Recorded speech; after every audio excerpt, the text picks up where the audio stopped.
Kokius papildus naudoti, jeigu turit policistinių kiaušidžių sindromą, autoimuninės ligas? Mes turim pradėti nuo bazinių dalykų. Pasakysiu kodėl. Jūs galite vartoti brangiausius papildus pasaulyje, gerti juos saujomis, bet kai pas mus organizme yra per didelis kiekis omega-6 riebiųjų rūgščių ir per mažas kiekis omega-3, mūsų ląstelės nebepasisavina arba pasisavina labai mažai dėl to, kad mūsų ląstelių membranos yra sudarytos iš riebiųjų rūgščių.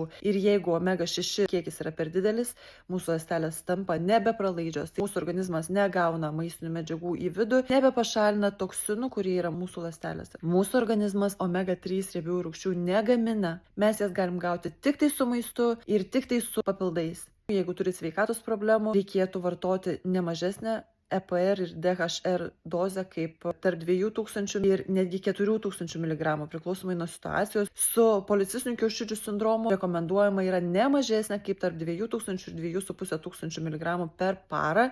Dažnai labai gaunu tokių užklausų. Nusiperkat omega-6, omega-9, omega-3. Meskit iš karto, išvaistot pinigus. Problema didžiausia, su maistu suvartojam per daug omega-6. Dalį omega-6 mūsų organizmas gamina. Mums reikia mažinti, o ne papildomai dar vartoti su maisto papildais. Maisto papildus arba visą sveikatos protokolą, kuris yra tam, kad mažinti organizmo uždegimiškumą, kad apsaugoti organizmą nuo oksidacinio streso. Jūs galite rasti mano nuorodoje.